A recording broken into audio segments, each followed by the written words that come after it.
Welcome into the Husker247 Podcast. I'm Mike Schaefer, joined by Michael Bruntz. No Brian Christopherson. He is enjoying a much-needed, much-deserved vacation, similar to potentially Kevin Warren, if one Josh Pate Twitter account could be believed. Michael Bruntz, how do you feel about Kevin Warren being on vacation right now? Yeah. I mean, he's put in the work. I mean, he should probably get a couple days in the Caymans to. I don't know what he was doing. He had his earbuds in, so he might have been working. It's hard to know. My big takeaway is I'm jealous. I want to go to the Cayman Islands. I don't want to be here in Nebraska where I wake up at 6 a.m. and I go outside and it's already gross out. You know, you're gonna be gross by the ocean. Yeah, if I'm going to be gross, it'd be better if there was a nice scenic view that goes along with it instead of just my backyard and Slider taking a dump. That's not scenic enough for me. Yeah, well, that's not vacation. And the other thing, I mean, Kevin Warren, if we're being honest, is just waiting for one phone call, right? I mean, it's not. There's not a lot of wheeling and dealing. I mean, he's sending a lot of calls to voicemail, I'm sure, and basically just waiting for whatever the South Bend, Indiana area code is. Yeah. Let's save a little conference expansion talk for the end. I think what the people want, though, is Nebraska's 2023 recruiting class expansion that grew by 2, technically 3 since the last time we spoke. Barry Jackson committed on Saturday, wide receiver from Georgia. And then the Huskers picked up another wide receiver, Omarion Miller from Louisiana. And finally, Dylan Rogers, linebacker from Texas. Both of those commitments came on a double barrel action Tuesday. Where do you want to go with this? You want to start with some wide receiver talk and we can continue the conversation about Mickey Joseph blowing up that room and starting over from scratch? Do you want to go to Dylan Rogers? What interests you the most, Bruntz? I'm going to let you dictate where we start. It's a choose your own podcast. I will go with let's go wide receivers because Barry Jackson was expected. We also expected Omarion Miller to be in the class at some point. He jumped in early last week. When you pair those guys with Jaden Doss, I mean, from where things were when Mickey Joseph came to Nebraska, has he completely ripped everything down to the studs at this point in rebuilding, or is it he's patching? I mean, what kind of demo metaphor should we be using here? Yeah, I mean, I don't know. Spackle? Is he spackling?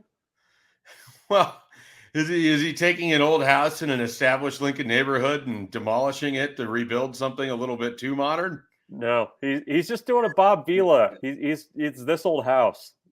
Yeah, I don't know that it's been completely redone because there's still some guys in there. You know, Alante Brown's a holdover, Sean Hardy, Camonte Grimes, and then of course you have Oliver Martin, Omar Manning as well. But it's pretty close to being a complete flip, if that makes sense. I mean, I look at, Hardy and Grimes. I think they got to have good fall camps or they're going to get passed by Janarian Bonner and Dakotas Crawford. And I don't think that's just Mike Schaefer speculating wildly. I think if you go back and you listen to what Mickey Joseph said in the spring, those guys have a lot to show. I think Victor Jones Jr., even, he was here this spring. I think he's got to kind of show this fall camp like, hey, I'm on the trajectory where you want me to stick around. I just think that's where it's at with Mickey Joseph. My understanding of it is that, his expectation for that wide receiver room is pretty damn high coming from where he did at LSU. And,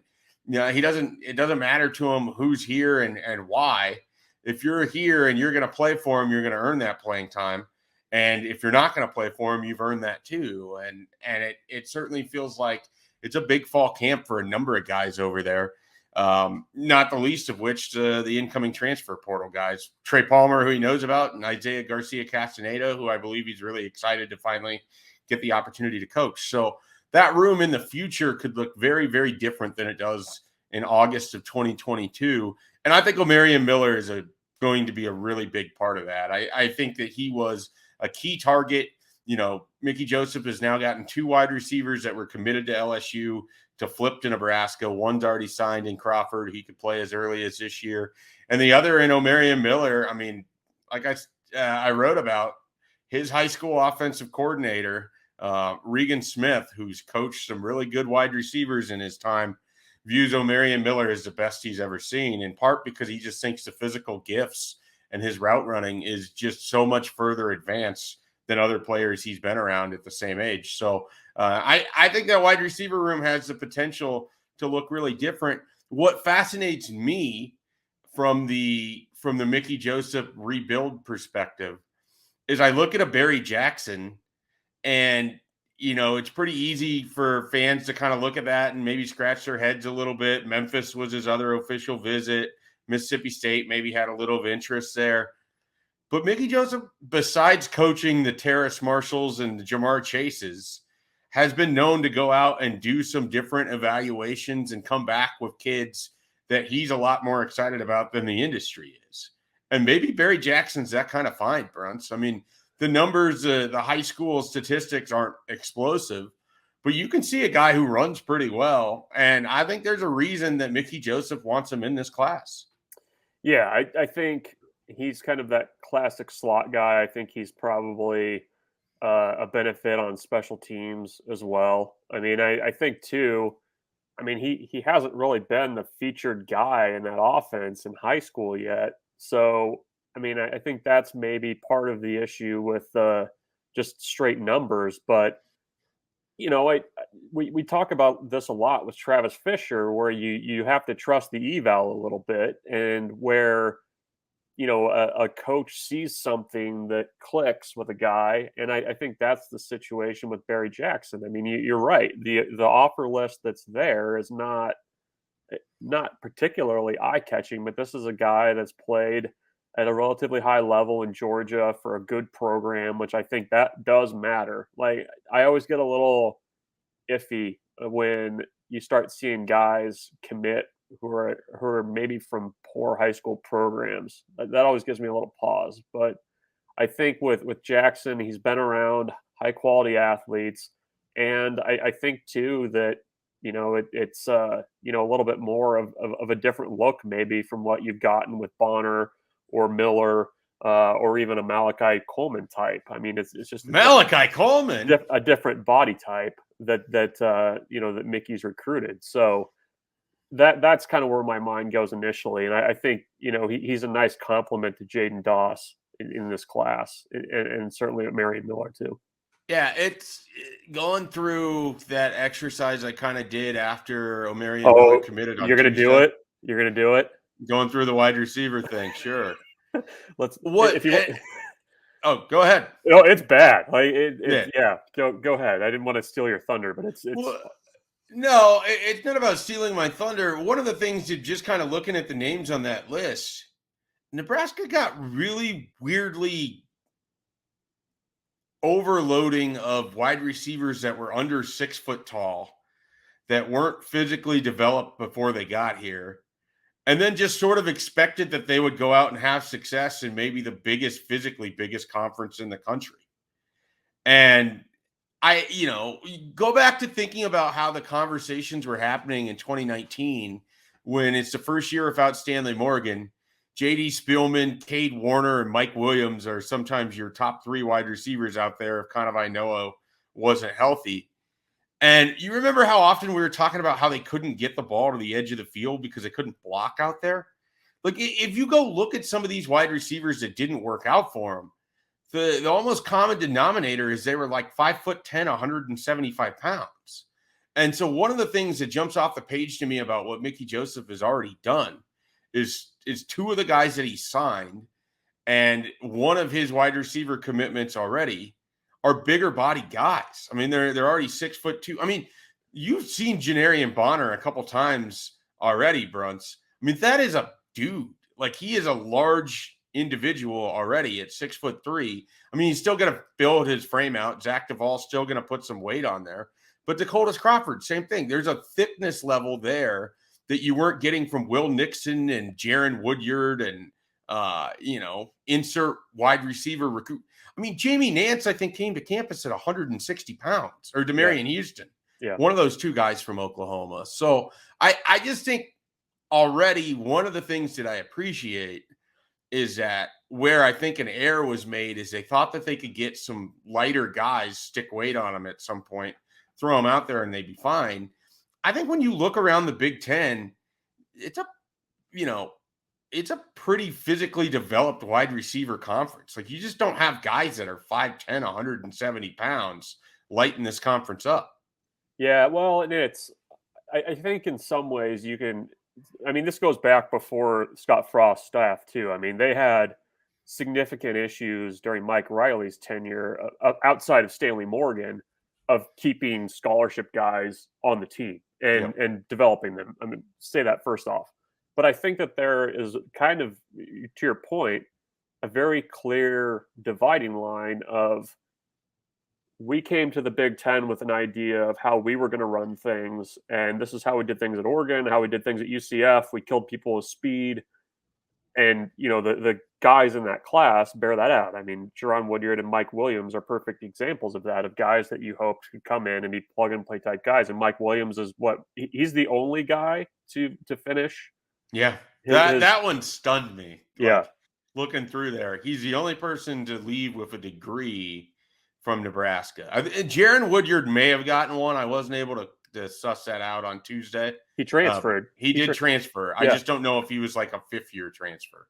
So, but I think what you saw was like, okay, we're going to do it this way. And then obviously Xavier Betts was a guy locally that you had to get, and he had a different body type. But I think that was maybe where you saw the kind of light bulb almost in that. It was like in that COVID year, I want to say, that it was like, okay, we need to start to transition a little bit here to the type of wide receiver we're getting. Because I think the thing that maybe people underestimate in some ways about the Big Ten is it's a big physical defensive backfield that you're facing week in and week out. And in addition to those guys being really big, they can also run too. And I think that's maybe where you've seen the transition, and that's how you start getting guys like Omar Manning that are a little bit more physically imposing. And I think Nebraska will be better for that. And I think too, to your point about the size, Stanley Morgan played bigger than he was. Yep. And I think that's where you started too to see that Nebraska was struggling to get the ball farther downfield because you didn't have those big bodied guys to go up and win those 50-50 matchups. So we'll see if this all pays off. Another guy that you didn't mention, kind of the changeover, Marcus Washington, another kind of bigger guy. Yep.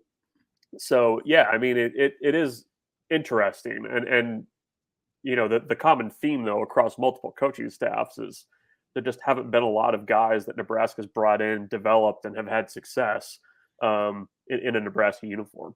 There's another factor that goes into that where, when people talk about getting old and staying old, Nebraska's never done that at the wide receiver room.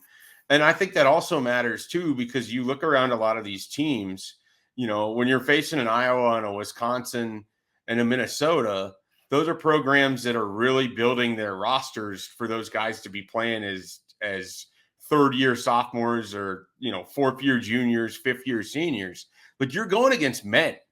And so when you're 175 pounds as a redshirt freshman wide receiver, and you're going against like an Antoine Winfield Jr. or whomever in these secondaries, pick a guy from Wisconsin, Iowa, Minnesota, it's sort of, they're all kind of similar in terms of the body type, and they're also 23, sometimes 24 years old. I think that matters too when talking about Nebraska's offense and some of the issues that they've had over the last couple of years, is that because they don't keep enough guys around for the duration of their careers, oftentimes they're physically less developed because they're not nearly as old. The age difference between the defense that they're going against, usually in conference, and the offense of which they have, I mean, they're almost always a younger unit on the team when we're talking about the offense. That wasn't true for them defensively last year. They were certainly older than a lot of teams they played. But I think that's one of the things that I have come to appreciate more about the Big Ten now because of that physical size development too, than maybe I would have thought of 5 years ago when Scott Frost first got here. Yeah, I mean, I think a guy like a Rondale Moore is more of the exception than the rule in the Big Ten for sure. And I think your point too, I mean, it seems like there's any number of issues, but when Nebraska would have the short passes to the outside, I mean, you need those bigger physical guys. Even last season, those types of plays looked a little bit different when you had an Omar Manning or somebody like that out in front of it versus, a Mike Williams who, bless him, would try really hard to block. But it's just a different look that you can give teams out on the edge. No doubt about it. Okay, so Dylan Rogers, inside linebacker, Texas, 6'2.5", 235 pounds already. I don't want to say that this is a direct comparison, but when I see that body profile, I watch the highlights. He feels more like a classic north-south linebacker to me. And I know that they think he can run and that he feels like he can cover sideline to sideline. But this really does feel more to me like a north-south Michael Rose-Ivy, Josh Banderas type of middle linebacker more than a Luke Reimer, if that makes sense.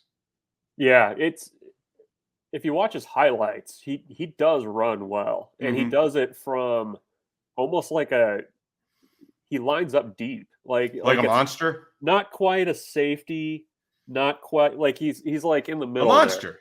There. Is that what it is? Okay. Yeah. Well, maybe they're running the Virginia Tech 4-3 Bud Foster system where you got the monster. What do they call it in South Carolina? The Star? They used to call it, or the something like that. I don't like to talk about what they call things in South Carolina because the message board names scare me. Yeah. Well, I think it was the Spur. So maybe, whatever message board poster with Gamecock in his name can correct us, but but I mean that type of a hybrid player, but he moves well sideline to sideline, and I think that Nebraska has seen the benefit of what a guy like Luke Reimer can bring to the table, who can run that way. I mean, that's just the way that Reimer's strength. I think Rogers has the ability to run that way as well. I'm curious to see kind of what his body ultimately does when he gets to Nebraska, but he's one of your inside linebackers. Hayden Moore is your other in the class.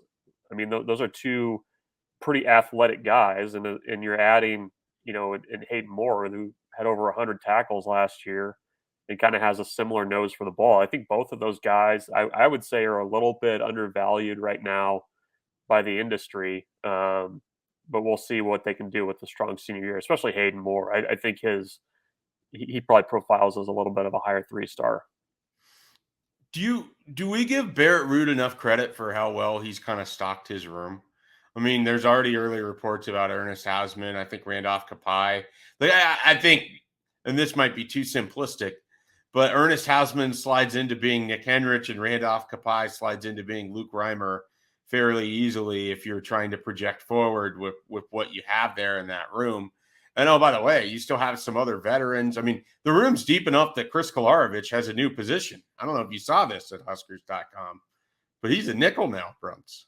He is. He was there in the spring too. Yeah, he was. But no, I mean, I think that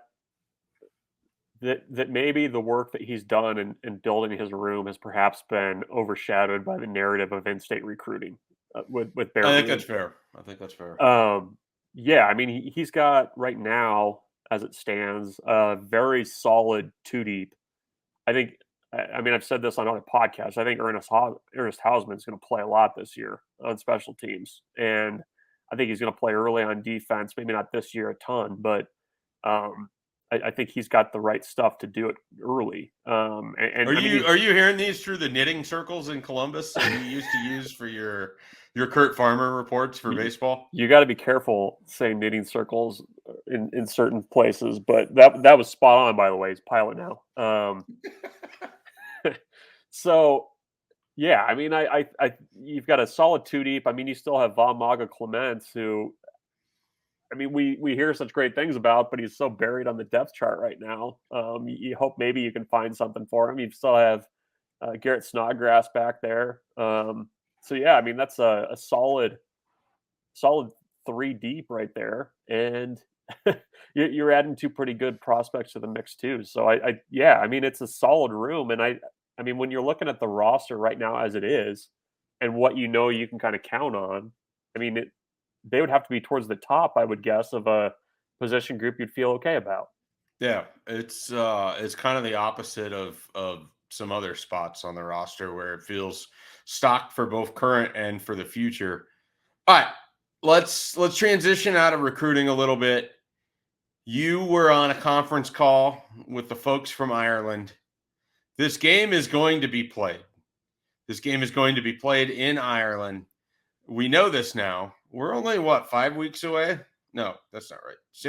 We're 51 days, I believe, from Okay, so the start. 6 times 7 is 42. 7-ish weeks away Yep. from this game being played. What was the tenor of the phone call with the Ireland folks? How was it?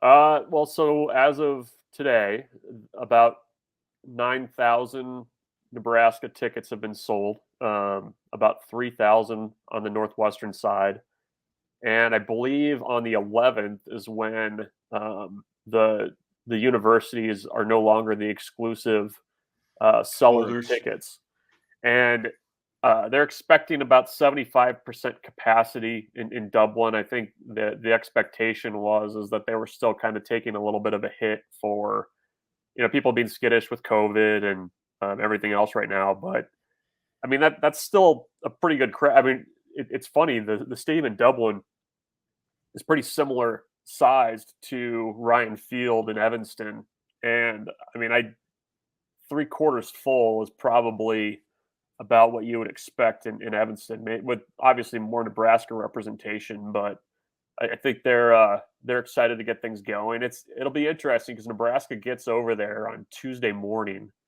of game week, and then they essentially, I think, leave like right after the game and fly back because they have to turn around and play North Dakota the following week. So that's probably going to be something that we're going to be talking about. Probably going to be some jet lag talk, but we also got Nick Henrich today and Ramir Johnson, and both of them, separate from one another, talked about how this is a business trip. I think that the lessons learned last year in week 0 against Illinois are probably pretty fresh in their minds too. So I think they're focused on it and not just the extra stuff that comes along with the trip to Ireland. Yeah, I think the kind of really interesting thing that comes along with it is that you're playing this game and you just really have so many questions about Nebraska. I mean, the first opportunity to see what this offense is going to look like, what Casey Thompson, if he's the quarterback, looks like. So many transfer portal players, and their first game is going to be over in Dublin on August 27th or something. So it's fascinating times. I am really curious what was kind of the mood like as they're talking about it being a business trip. What other conversations or what else came out of Nick Henrich and Ramir Johnson today? Not a ton. I learned that Nick had been to Ireland previously. Oh, wow. He's excited to go back. I learned that Ramir Johnson is a self-described big museum guy. Oh, so there's that. Did he give you a rundown of his favorite museums? He did, and I was hoping he would. It's just some really obscure museums too. He's from Brooklyn, right? They have great museums out there. They do, yeah. So I don't know. I mean, you didn't learn a ton, but I mean, I think it's when you kind of do the math on how quickly the season's getting here. I mean, it's a short summer. Fall camp starts early with it being a week 0 game, and I don't know. I mean, it is kind of fascinating because there's all of these questions, like you said, about Nebraska and kind of what this is going to look like, who's going to play, who's not going to play, all this other stuff, and you're an ocean away, and you're facing a Northwestern team that has some issues of its own. I mean, they went 3-9 last year. Or did they go 3-9 last year? Yeah, something like that. But I mean, they still have a lot of the issues that they had last season. And that was the first time that I can remember in this series between Nebraska and Northwestern, just thinking that Northwestern had absolutely no answers for anything. Yeah. So, you're kind of balancing all this newness with Nebraska against the background of, you're facing a team right out of the gates that you absolutely blew the doors off of last season. So it's there's some interesting storylines, I think. And Nebraska's got to get off to a good start. I mean, that's the one sure thing in this is you got to win this game and you got to get some early momentum in this season. Is there any word if Kevin Warren will be over there for that game, checking out the possibility of expansion into Dublin for the Big Ten Conference? I think he's flying directly from the Caymans to Dublin. He's just gonna. Well, he's got to go to Indianapolis first. Okay. I guess, but Northwestern was 3-9 last year, 1-8 in conference play. I don't know that they're expanding that way. They are waiting to hear from some Irish, though, I think. Yeah, look at that. Look at that. Okay. We're about a week from when that news broke. Actually, exactly a week from when that news broke. What were kind of your initial thoughts upon learning that USC and UCLA will be Big Ten members starting in 2024? Well, I'm hoping that the road trips to LA replace State College. That was my first selfish thought. But I don't know. It was okay. You got to pick one. You either have to go to Piscataway every other year, or you have to go to State College every other year. I'm taking Piscataway and twice on Sundays. Is it because it's just easier to fly into Newark? Well, yeah, and you get the city. You get New York City if you do it right. You get Harrisburg. You get Harrisburg whether you want it or not. You're going to get Harrisburg and you're going to like it. That's the name of this episode, by the way. Yeah. You get Harrisburg. 247 Podcast. You get Harrisburg. Yeah. I would definitely take Piscataway.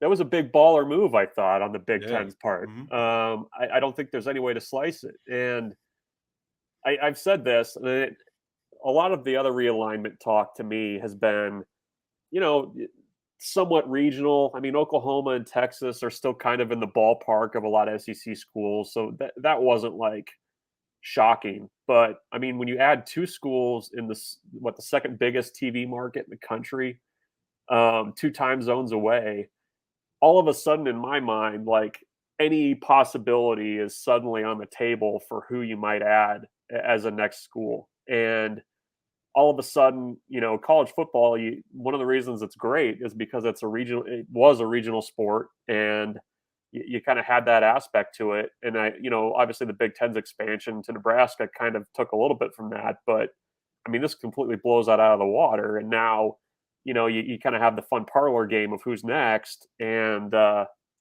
mean, it's going to be a while, I think, until things are settled. And it just seemed very un-Big Ten-like to kind of throw the first punch, I guess, in this next round of shakeups.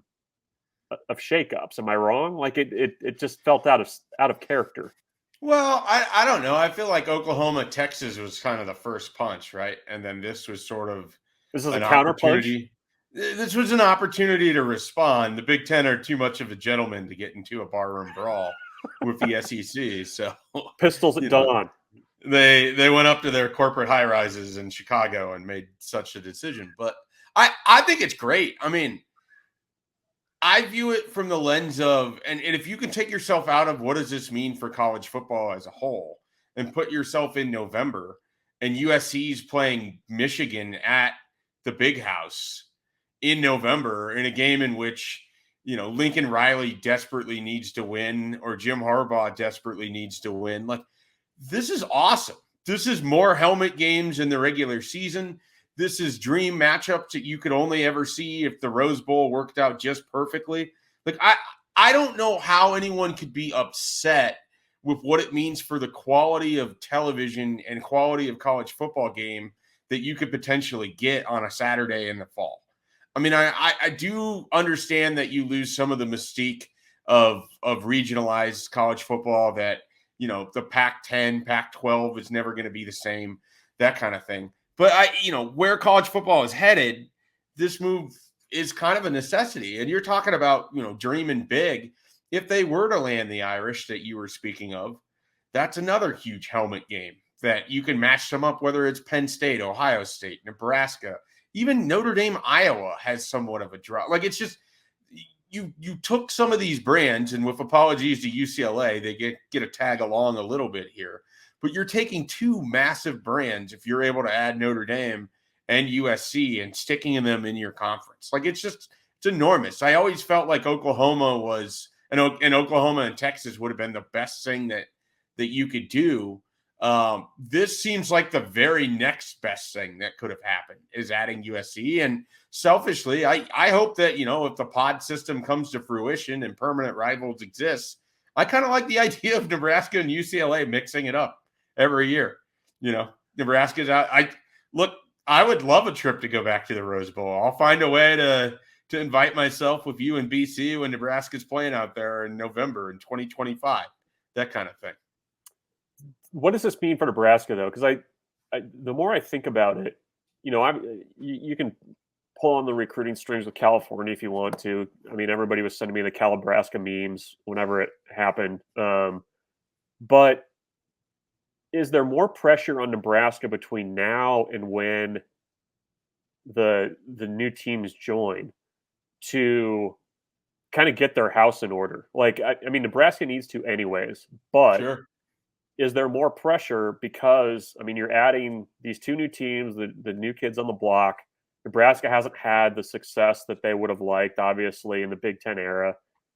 It just seems like Nebraska is kind of at this tipping point a little bit of are they going to be able to keep up with the USCs and the Michigans and those schools, or do you risk kind of falling back into that middle tier more permanently?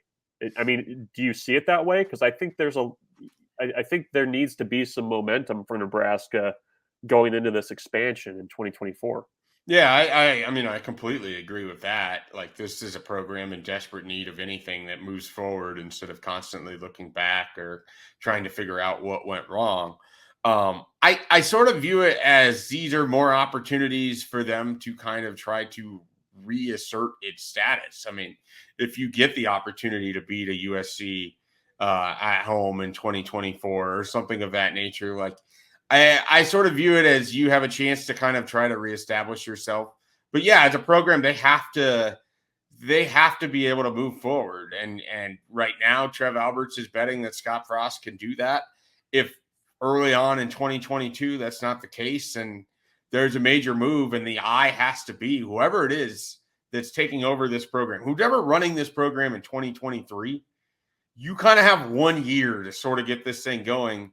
Otherwise, you really do risk being Indiana or Purdue or Illinois or Northwestern or Iowa, who's better than you, or Minnesota, who's recently been better than you. Those aren't programs Nebraska fans want to associate with. Those aren't programs Nebraska football wants to associate with. But there's no one that's going to get it done other than them. Like, they'll have the opportunity to do it this year to assert themselves. Hanging a banner for the best 3-9 team of all time isn't going to do it for you. So they've got basically a 2-year window to try to reverse what has been a 7-year funk, 6-year funk. I don't know if they can do it. I really don't.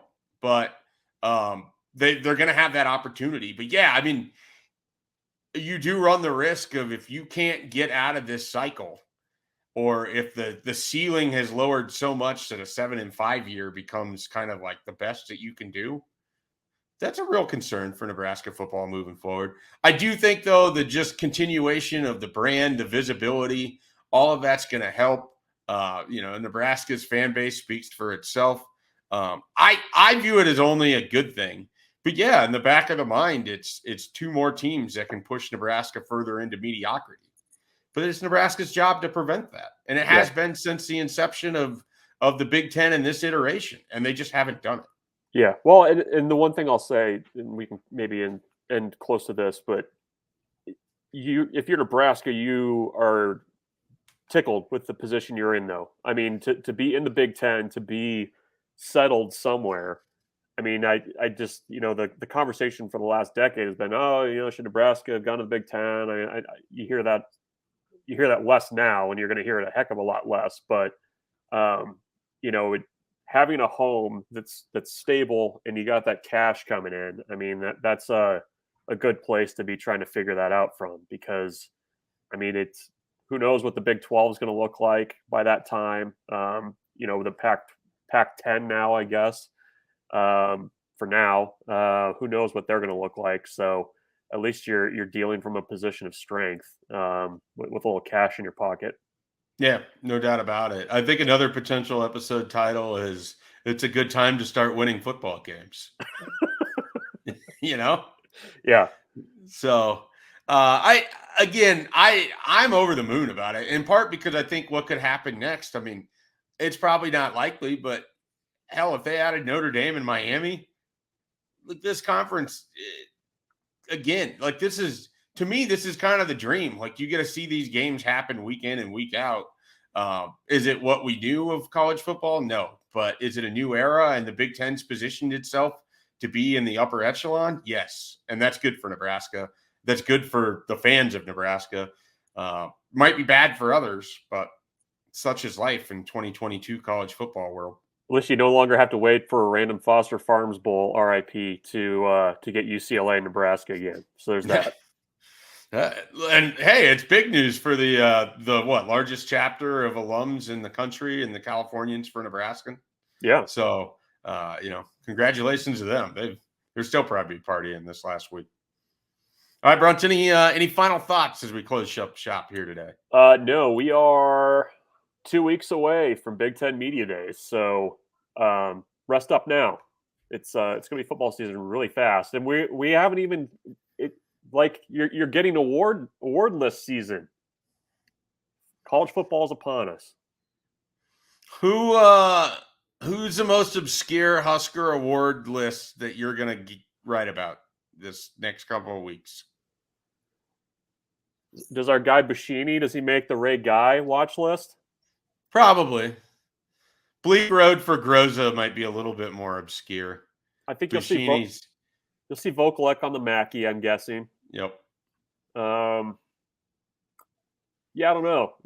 Isn't there they've already done the Ronnie Lott Impact watch list, I think. Have they? How did they narrow it down to 714 candidates? Yeah, here's one. Does Nebraska get a quarterback on any watch list? Yes. Casey Thompson will be on a watch list. Right. The Heisman watch. That's not official. Well, come on, just go with it. The Unitas? Is that a... Yeah, the Unitas, or was it? What's Davey O'Brien? Yeah, there you go. It's the Davey O'Brien. The Johnny Unitas Golden Arm Award is something.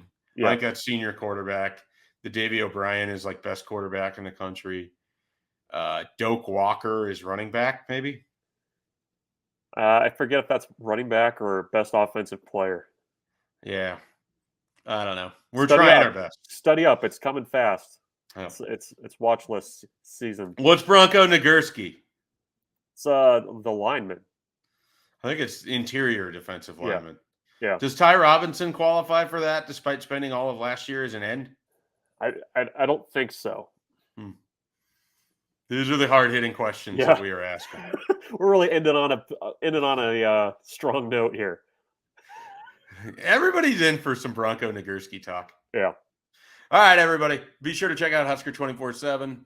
Plenty of things going on. Obviously, Nebraska football just picked up 3 commitments. We have plenty of coverage on that. The most indispensable Husker list rolling along. We will dive back into that next week when Brian Christopherson joins us. And, of course, anything and everything Huskers popping up on that site right now. Be sure to check out Husker247. We'll catch you next time.